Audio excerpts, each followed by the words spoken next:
اس وقت دنیا میں کئی بڑے اور نازک قسم کے مسائل کھڑے ہو چکے ہیں۔ ظلم، انتہا پسندی، حقوق کی پامالی، دھوکہ، جال سازی اور ان سب پر کم علمی اور ساتھ ہی سچائی اور درستگی کو پیچھے رکھ کر اپنی مرضی پر ڈٹ جانا جیسی تمام برائیوں نے معاشرے کا بیڑا غرق کیا ہوا ہے۔ اور جب ہم اپنے ملک کی بات کرتے ہیں اور خاص کر ایک اسلامی معاشرے کی، تو آج یہ پتہ چلتا ہے اور کئی الجھے ہوئے معاشرتی اور ملکی مسائل جو آج سلجھ نہیں پا رہے، ان کی شروعات محض بنیادی حقوق کی پامالی سے ہی ممکن ہو پائی ہے۔ ناظرین، آج ہم آپ سے اس موضوع پر بات کریں گے جس میں مرد اور عورت یکساں حقوق رکھتے ہیں، مگر بہت خوبیوں سے وابستہ مرد جب وہ عورتوں کے حقوق نہیں دیتا یا عورت اپنے حقوق نہیں لے پاتی تو کیسے بڑے مسائل کی شروعات ہونے لگتی ہے۔ ناظرین، مرد و عورت دونوں کو اللہ نے یکساں حقوق دیے ہیں، یعنی بہن کو بھائی کے جائیداد میں آدھے حصے کا حق دیا ہوا ہے۔ اس کے مطابق بہن کا آدھا حصہ لے کر اپنے شوہر کے ساتھ جڑ جانے پر وہ حصہ 1.5 بن جاتا ہے، اور بھائی کا اس کی شادی کرنے پر اس کا بیوی کا ملا کر بھی 1.5 ہی بن جاتا ہے، کیونکہ مرد نے گھر اور خاص کر اپنے والدین کی کفالت بھی کرنی ہوتی ہے، اس لیے بھی اس کا حصہ بہن یعنی عورت سے دگنا ہوتا ہے۔ ناظرین، یہاں پاکستان میں پنجابی، پشتون، بلوچ، سندھی، سرائکی اور کشمیری جیسے بڑے بڑے قومیں آباد ہیں جو مل کر ایک ملک کی تصویر بنتے ہیں، مگر ان تمام قوموں میں ایک بات مشترک ہے: مردوں کے مقابلے عورتوں کو ان کے حقوق سے لا تعلق رکھا جاتا ہے۔ ان کی شادیاں کر کے کچھ جہیز ساتھ دے کر اپنی کو وراثت کی ادائیگی سمجھ لیتے، جبکہ بیٹے کی شادی کو اپنا فرض مانتے ہیں اور جائیداد یعنی وراثت میں بیٹوں کی شمولیت کو پتھر پر لکیر سے کم نہیں سمجھتے۔ ناظرین، یہاں ہم ان خواہشات کی بات نہیں کر رہے جس میں لاڈ پیار اور ہمدردی شامل ہو، بلکہ ہم ان بنیادی حقوق کی بات کر رہے ہیں جو اللہ تبارک و تعالیٰ نے مرد اور عورت دونوں کے لیے یکساں مقرر کیے ہیں، جس میں تعلیم اور تربیت، نشو و نما، معاشرتی حیثیت اور وراثت میں دونوں کا حصہ منتخب کیا ہوا ہے۔ ناظرین، ہم یہ تو جانتے ہیں کہ مرد کے مقابلے رب کائنات نے عورت کو مختلف خوبیوں اور توانائیوں سے نوازا ہے، مگر انہیں مجبور، لاچار اور بے بس کرنے کا ذمہ دار صرف معاشرتی ظلمانہ تقسیم ہے، جس میں لڑکیوں کی شادی کرا کر ان سے وراثتی رشتہ ختم کر دیا جاتا ہے، جبکہ ساتھ میں لڑکوں کی شادی کر کے انہیں اپنا وارثین کا درجہ دیا جاتا ہے۔ کوئی شک نہیں کہ جانوروں کے مقابلے انسانوں میں سلسلہ اصلی معاشرتی سلسلہ ہے، مگر جب وراثتی حقوق کی باری آتی ہے تو ایسا کوئی قانون نہیں کہ عورتوں کو وراثت یعنی جائیداد میں کوئی حصہ نہ دیا جائے۔ اکثر کبھار تو عورتیں خود ہی والدین کے فرائض کو احسان سمجھ کر شرم و حیا سے اپنا حصہ لینے سے پیچھے ہوتی ہیں۔ مردوں میں یہ رواج بالکل ہی مختلف ہے، وہ اپنا وراثتی حق زور زبردستی اور خواہ مخواہ کی بنیاد پر لیتے ہیں اور ماں باپ سے زیادہ اس جائیداد پر اپنا حق مانتے ہیں، اور یہاں تک کہ حقوق کے نہ ملنے پر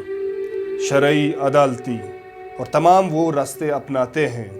جن سے ان کے حقوق مل سکے۔ ناظرین، قانونی طور پر آرٹیکل 23 کے مطابق ملک کے ہر فرد کو اپنا حق حاصل ہے، اور آرٹیکل 25 کے مطابق حقوق کے معاملے میں قانون کسی بھی عام و خاص یا مرد اور عورت کا فرق نہیں رکھتی۔ 2004 میں پاکستان نے 1976 کے بین الاقوامی معاہدے پر دستخط کیے جس میں اقتصادی، معاشرتی اور ثقافتی حقوق بیان ہوئے تھے۔ اس معاہدے کے آرٹیکل 3 کے مطابق دونوں ان تمام حقوق میں یکساں یعنی مساوی حق رکھتے ہیں، یعنی وراثتی جائیداد میں 100 میں سے 50 مرد کے اور 50 عورت کے، جبکہ اسلامی شریعت کے مطابق عورتوں کے حقوق کو کچھ اس طرح बयान किया गया है, जिसमें माँ की सूरत में औरत का 1/6 यानी छठा हिस्सा होता है, और माँ होने की सूरत में अगर औरत कोई जिंदा औलाद नहीं रखती तो जायदाद में उसका हिस्सा 1/3 यानी तीसरा हिस्सा होता है, और बीवी अगर उसके बच्चे हों तो वो जायदाद में 8वां हिस्सा यानी 1/8 के मुताबिक रखती है, और बीवी अगर उसके कोई भी बच्चे ज़िंदा ना हो तो जायदाद में उसका हिस्सा 1/4 यानी चौथा हिस्सा होता है, और बेटी अगर वो कंवारी हो तो वालिदैन के जायदाद में उसका हिस्सा भाई के मुताबिक आधा यानी 1/2 होता है, और अगर बेटी शादीशुदा हो और उसके बच्चे भी हो तो जायदाद में उसका हिस्सा 2/3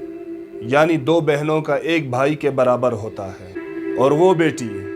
जिसका सिर्फ 1 नारीना औलाद हो तो उसका जायदाद में हिस्सा 1 यानी तीसरा हिस्सा होता है। नाज़रीन, कुछ आम सी बात में हम आपको ये समझाना चाहते हैं कि हमारे माशरे यानी इस मुल्क पाकिस्तान में ज़्यादातर लड़कियों को विरासत यानी जायदाद में उनका हिस्सा नहीं दिया जाता, और ख़ास कर पश्तून कबाइल में ये सितम आम है, और ये कहा जाता है कि लड़की की शादी कर दी और साथ में जहेज़ भी दिया तो और क्या चाहिए। शरीयत यानी अल्लाह के सामने मर्द और औरत दोनों ही जायदाद में हक रखते हैं। नाज़रीन, हमारे माशरे में ख़वातीन हया और शर्म और साथ में अपने रिश्तों की साख को बरकरार रखने के लिए अपने हिस्से की जायदाद यानी हकूक़ से महरूम रहती है, मगर इसके बरक्स मर्दों की ये नाइंसाफ़ी कि वो भी अपने बच्चियों को उनके हकूक़ से महरूम रखते हैं। वो सोचते नहीं, समझते नहीं, फ़िक्र नहीं करते और ये जुल्म कर बैठते हैं, और अपनी बहनों और बेटियों को उनके हकूक़ से महरूम रखते हैं। में लाड प्यार और सिला रहमी से ये जताते रहते हैं कि या तो इस तरह से इनके हकूक़ की अदायगी हो चुकी है या फिर इन्हें चाहिए ही नहीं। नाज़रीन, ज़कात यानी अल्लाह का हक, इसमें तो हम पहले ही पीछे हैं, मगर हकूक़ लिबाद यानी बंदों के हकूक़, इसमें भी हम अपनी मिसाल आप हैं। नाज़रीन, आपको 1000 घरों में बमुश्किल एक ही घर मिल सकेगा जो अपनी बच्चियों को उनके हकूक़ मुकम्मल देते हो। नाज़रीन, यहाँ मुकम्मल से मकसद ये कि तकसीम के वक्त अगर बहनों को उनके हकूक़ दिए भी जाएं तो वो पूरे नहीं होते, यानी बचा कुचा जो किसी काम का नहीं होता वो उनमें तकसीम कर दिया जाता है, और ज़ोर ज़बरदस्ती या किसी भी तरीके से उन्हें राज़ी कर दिया जाता है। नाज़रीन, वालिदैन अपने बच्चों की परवरिश करते हैं, इन्हें बड़ा करते हैं, इनकी तालीम और तरबियत और इनके तमाम ख्वाहिशात और फ़राइज़ को पूरा करते हैं, यहाँ तक कि इनके लिए कारोबार या नौकरी का बंदोबस्त भी करते हैं। यानी साफ साफ अल्फाज में इसका मतलब यही निकलता है कि बच्चों के हर किस्म के मुस्तकबिल में असल बुनियादी सरमायाकारी इनके वालिदैन का ही होता है, मगर जब तकसीम का वक्त हो तो सिर्फ उसी जायदाद की तकसीम होती है जो उस वक्त वालिदैन के नाम पर हो, जबकि बच्चे अपने हिस्से की दौलत, नौकरियां और जायदादों को अपनी मेहनत का नाम देकर उन्हें तकसीम में शामिल नहीं करते, और यहाँ तक कि बाज़ औक़ात